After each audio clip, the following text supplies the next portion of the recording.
Are you a leader, manager, entrepreneur, business owner, or knowledge worker? Are you leading people or wondering how to be a better leader in your own life and work? If you are, then you can be experimenting better. Welcome to The Experimental Leader, a podcast that takes a look at the ways leaders are experimenting in their own work. Hosted by Melanie Parrish, we dive into real-life conversations about how people might be using a scientist's mindset and experimenting in their work. Shift your leadership into something that works better. Join us on The Experimental Leader today. Hey everybody, I am super excited to be here, and you might notice I'm not alone. Often I start my podcast and I am alone and I'm talking about my own leadership, but today I have Mark Carpenter here with me, and he is a serial storyteller. And I don't mean cereal like, the thing you eat in the morning, but like serial, like he does it a lot. And he's been telling stories since childhood, and he's leveraged his ability into a career in marketing, communications, and public relations. And then later as a college professor and a corporate facilitator. And he actually got so good at it, he wrote a book called Master Storytelling: How to Turn Your Experiences into Stories That Teach, Lead, and Inspire. And I invited him to come on at the beginning when I usually tell a story about my own leadership. And he says he can, in real time, coach me to create a story today. So I am throwing myself on my sword to be his guinea pig. Welcome to the show, Mark. Thank you so much. And I'm actually really excited to do this, Melanie. I appreciate your courage and bravery as we go on live to say, sure, let's just try to create something on the spot. No, it's just, courage is not something that I have ever had. It's a word people use to describe me, and I think I might just be crazy. There's that fine line, right? There is a fine line. Sometimes there's been a couple of times that I've ended up in over my head and went, uh-oh. But this is not one of them, I don't think. So I think it's going to be fun. I'm excited. I think it'll be great. So here's how I want to start. I want you to think back on your week, Melanie. Yeah. Think back on some experience you had that struck a chord with you. You had some emotional reaction to. It was either funny, or it was enlightening. It was an aha moment, or maybe it was discouraging, or maybe it was one of those moments where it's like, oh no, I'm in over my head. Okay. Mm-hmm. Can you come up with one? Yeah, and it's not going to have anything to do with leadership, but that's okay. That's all right. But is there a principle we can learn from that story? Yeah, I think so. I think so. Yeah. Okay. So start off with kind of what was the current state that led into the experience that gave you that aha or that emotional reaction? Yeah, so we spent the weekend, it was Memorial Day weekend, and we were at a camp where we've gone for the last 20 years. And we signed up this year to be seasonal campers and to share my friend's bunkie. She's built this beautiful bunkie. It's got a queen size bed and a double bed downstairs, and then a 2 queen beds in a loft upstairs. And really there's 4 feet. It's like tiny. There's nothing you do except sleep in the bunkie. And then there's an outdoor kitchen. And it's like we sort of laugh because it's like rich people camping at its finest. Like we have a stove, we have a fridge, we have a freezer, we have a Nespresso, we have a milk frother. It's ridiculous. And then, I did a little fire camping. It was fantastic. But so we signed up for this summer, and I was sitting there with my son at the fire because it was cool. It's still cool in Ontario. And he's a singer, and he was playing his ukulele by the fire. And he just started voice lessons about 2 months ago. And the difference in his voice singing around the campfire was spectacular. And it wasn't just spectacular, in one way, it got more clear, or there was more vibrato, and those things are true. But also, like, he has all these best practices now. Like, he takes his iPad and he's got things downloaded, but then sometimes the iPad dies because, like, we didn't have power the first night, so then he didn't have it charged. So then he has these printouts of songs too. So that's a best practice. So he can play all those songs and he has all the chords for them and he can sing those. But then he also has these new best practices, which is if someone else sings the song, he can play the chords as long as someone knows the tune. So he's gotten so good, he doesn't even have to know the tune to play the song. And that was completely new. And it was just so interesting to be watching him grow. And what I saw was he's been singing for years. He's been in an international touring choir, but he's been really starting to hone his skills as an individual singer. Okay, was that enough? Like, that's the thing. Yeah. So what's the takeaway from that experience? Well, this one teacher, we finally got to the right teacher. And it's like, there's so many things when you get to the right teacher. Like, sometimes you don't know what you want to learn. It's like the music's right. So that makes it better because he's not singing things out of his range. But then once he started singing in his range, he went back to some of the songs that were out of his range, and all of a sudden those are in his range too. So it's like things that would stretch his range before, he sings perfectly now. Yeah. And there's like, I don't know. It's like, I don't know, the leaps that you can get from having the right teacher. Yeah. Okay. Me. You told me that there wasn't a business principle in that. Well, there are. I mean, there is. Yeah. And that's the point that I like to make. The experiences that we have teach us lessons, and they teach them in a powerful way. Mm-hmm. Now, if I was to coach you on that, I'd have you streamline it a little bit and maybe leave a few extraneous points out. But you were doing this on the fly because you were just trying to pull the experience out. But I think that shows that we have day-to-day experiences in our lives that can teach important principles and lead people to change. And with just a little streamlining, you could take this experience of camping and show people getting the right coach and implementing your own best practices can take you from one level to the next.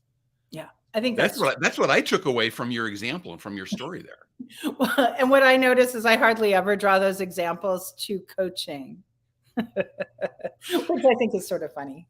Well, and it's funny because you even used, maybe it wasn't coaching. Maybe you said he had to have the right teacher. Yes, but it's the same thing. You've got to get it's not the same thing because lead you in the right way. Well, coaching and teaching aren't the right thing, and also my practice has been full for a really long time, so I have to be careful about telling too many stories.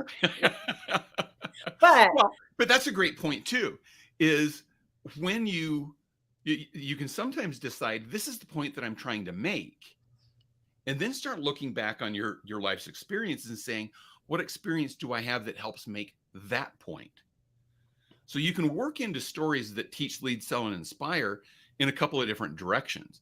You can do it based on, gee, I had this experience. I had an emotional impact on me. What's the lesson I learned? Which is what we did.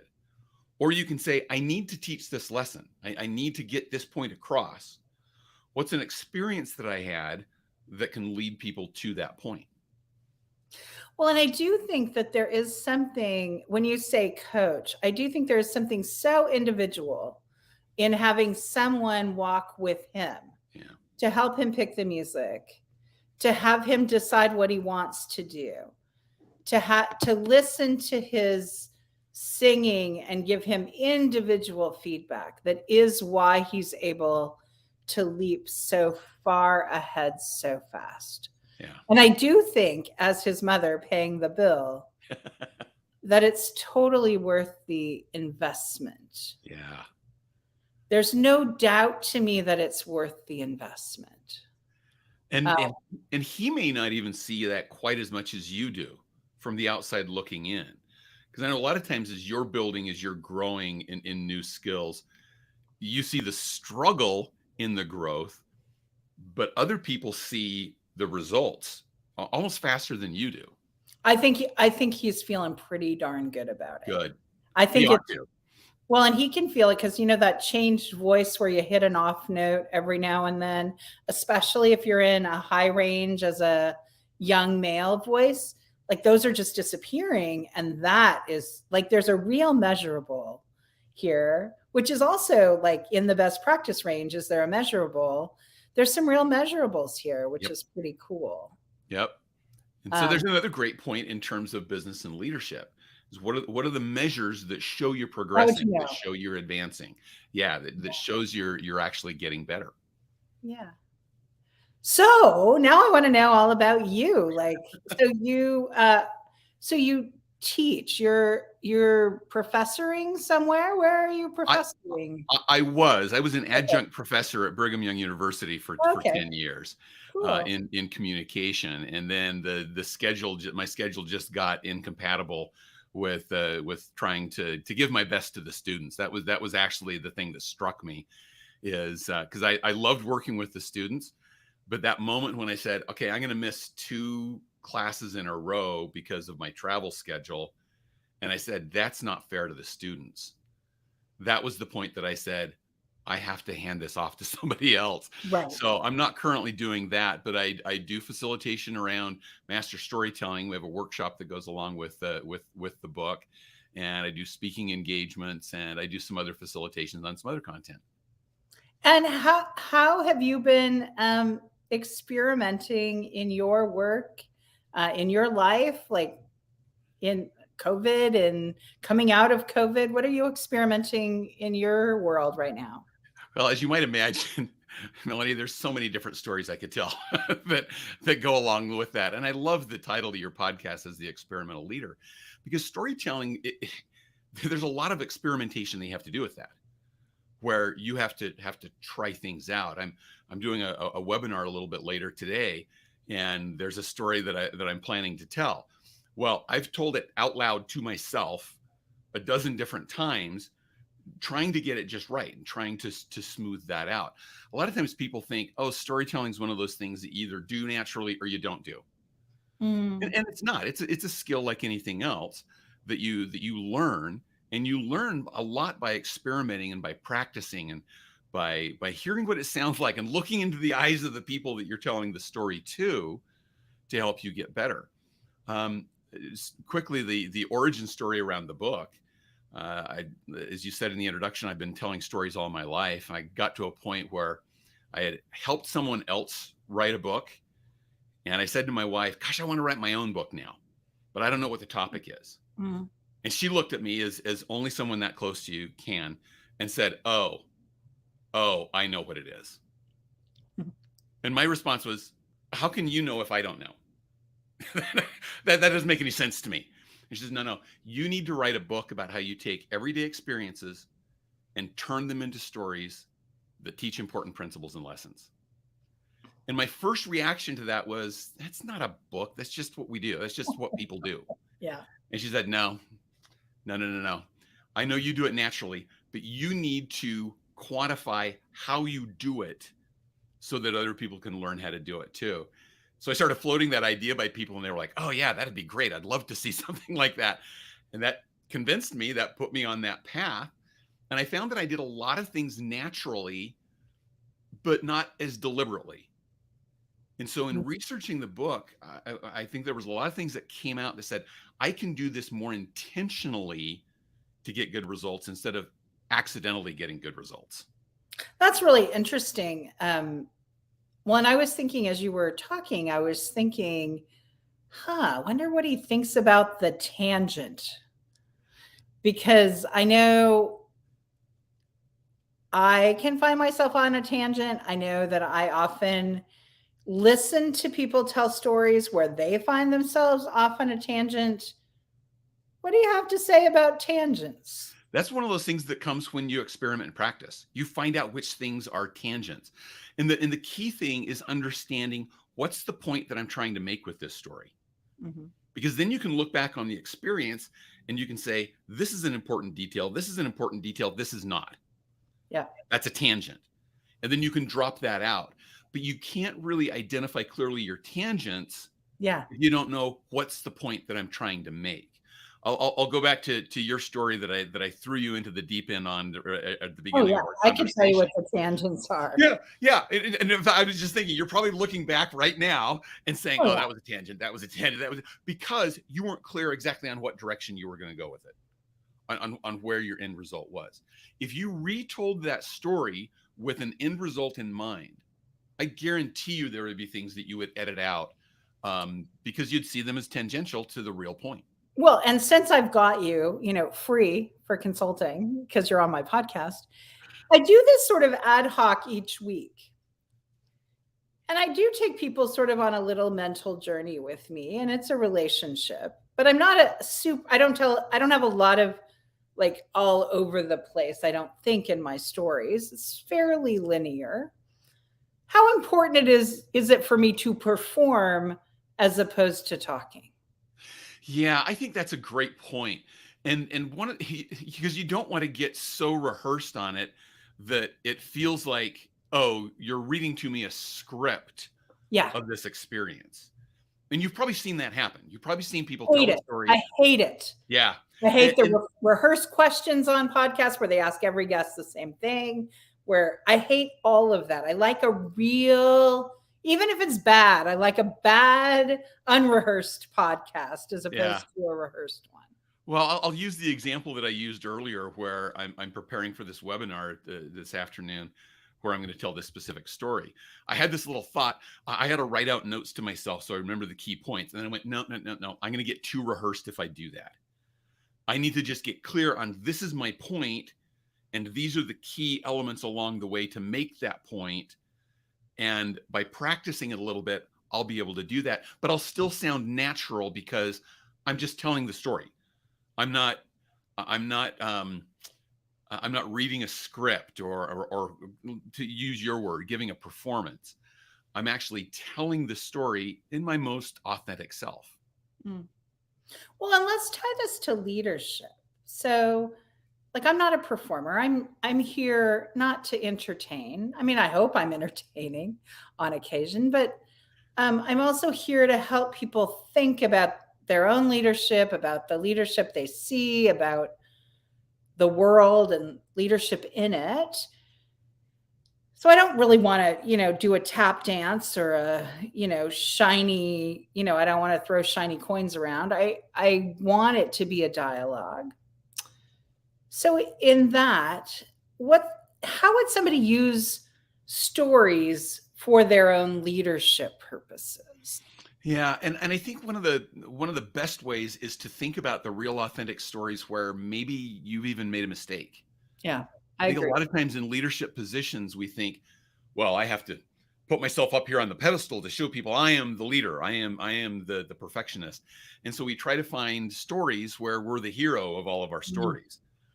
But the stories that have the most authentic impact are the ones where it's, let me show you how I made a mistake and what I learned from it so that you can learn from it without having to make that mistake yourself. I've heard the expression before, wise people learn from their mistakes, but truly wise people learn from other people's mistakes. And so that's the essence of leadership. Let me help you learn from some of the mistakes that I've made so that you can get better. And a lot of times leaders hesitate to do that because they don't, well, it's vulnerable. Yeah. They don't want to come across as I've had failings, but it's that vulnerability that actually makes you look like the stronger leader. It makes you look like someone who can be open and accessible to people and who has learned from their experiences and from their past, and they're willing enough to share that with other people. Well, I think too, I had a salesperson on their first day once tell me, hey, I'm kind of scared, that I won't get sales or whatever. And I was like, hey, me too. Let me tell you, and it's that like, it's not the, I'm so good, you're, top down. It's like, hey, let me tell you, we're all scared. And that example is a great opportunity where you can say, oh yeah, boy, I feel the same thing all the time. In fact, let me tell you about an experience where I was really scared, and because the client reacted this way, that just ramped up my fear. And this is what I did to get through it. And I actually now have a really great relationship with that client. Now, and of course, I'm not even telling a story there. I'm just giving you the type of story it could be. But that's an opportunity as a leader to not just say, yeah, I've experienced that too, and tell them that you've experienced that, but show them in the form of the story that I've experienced it and this is what I've done to overcome it. What about, is there any use for, I'm just kind of, looking around in my mind for where I could see possibilities for stories. Any possibilities for using stories in performance evals with bosses, or, as you're trying to describe your performance over a year? I feel like that's a place that gets really, one-dimensional, that could use a few more dimensions. Yeah, and I think that's an excellent opportunity to use a story to illustrate. For example, maybe you've got an employee who's not performing. Let's pick a performance issue. They're not meeting their deadlines. Okay, and so this is something that you want them to work on in their next performance section. Well, you could tell a story about how, I know when I missed a deadline one time, it had this impact on another person that I wasn't aware of. And that actually damaged my reputation for a time with the organization. I don't want you to have to experience that. Mm. I want you to be seen as the person that people can rely on, and meeting your deadlines is going to help you to be able to do that. But you could share an experience about the value of meeting deadlines, the importance of that, not just to me as the leader, but to them as the worker and to their coworkers, their peers, that can help inspire them to do better. That will stick with them. They will remember that better than, hey, you need to meet your deadlines. Cool. Yeah. And I was actually thinking of managing up when I asked the question, but that's really cool. I was thinking of, sending in like some short stories or telling some stories about successes. Yeah. Hey, I was able to do this, and it was, it was late at night on a Friday, and Bill and I, we ordered pizza, and we got the one with the pepperoni, and it was really delicious. And that gave us the fuel to stay till 2. And then we met the financial budget deadline, and it was really good.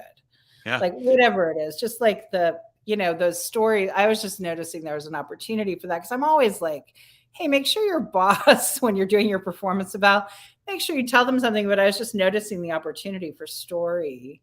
Absolutely. And I love where you went with that, because you're hitting kind of the 3 main points that we emphasize in telling stories.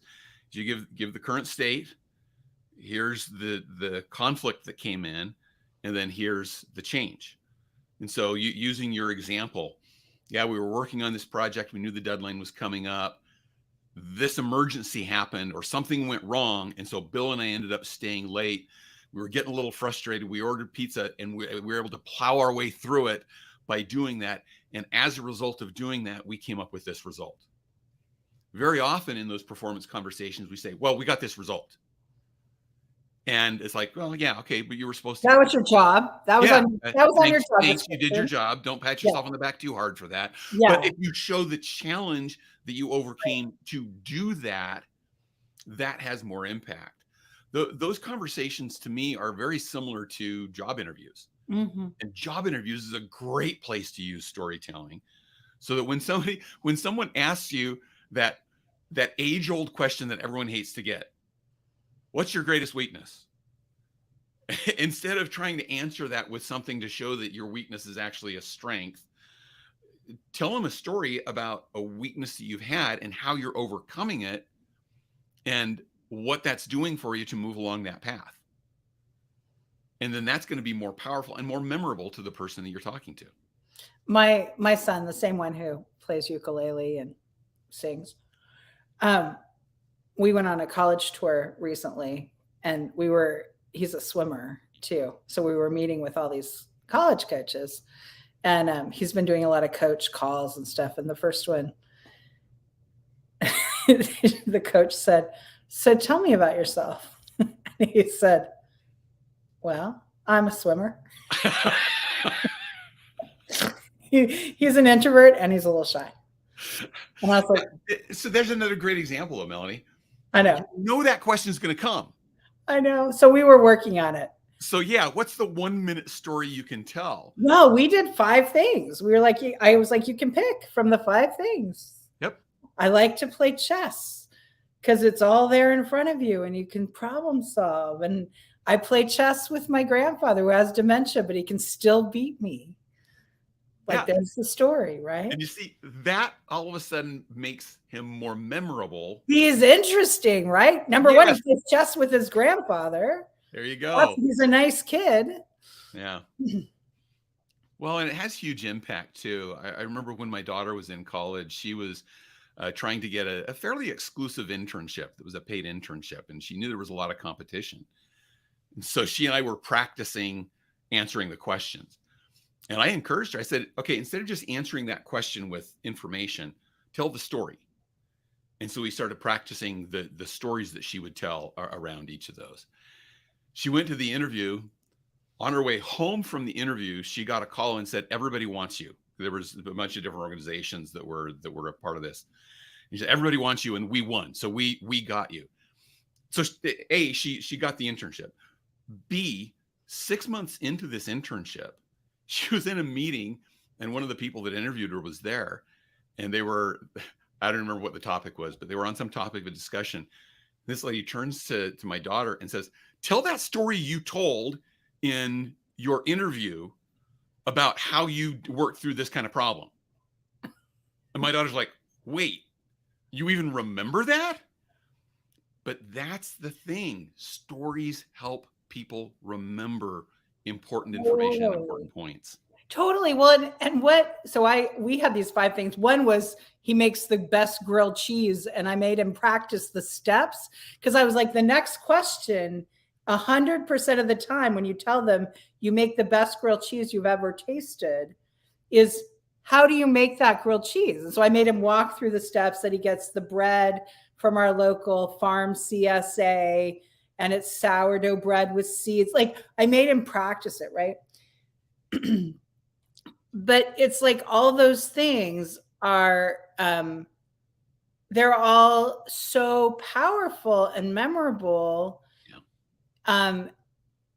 for everyone, forever. Like, you remember that kid forever. On my kid's recruiting site for swimming, I stuck a video up of him singing in front of his high school at the talent show because all the kids are like crazy cheering for him. That tells a story without words that they like him. Yep. It's marketing. Like, it's just marketing. They love him. Who doesn't want the kid that all of his classmates love? But it's authentic marketing too. Yeah. It's not, to your point, it's not hype. It's not overly rehearsed. No one's saying anything about him. Yeah. Yeah. It's all right there. It's all, but I hadn't thought about, when I had him do those things, I was preparing him for an interview, but we were telling stories. So it's fun to hear that that's what we were doing. I love that that's what we're doing. This is very fun. How do you take care of yourself? How do you do self-care when you're out there in the world, helping people tell stories? Like, when you get really tired and your tongue's in the dirt, what do you do to care for yourself? Oh, wow. So my main response is my therapy is my piano. And so I find times to just play the piano. I can get lost in that and lose track of time, but that's my separation, my therapy, to just do some music like that. Nice. When I'm on the road and I don't have access to the piano, it's just listening to music and walking, being outside. Getting out in the open air. I live in Utah, right at the foot of some mountains.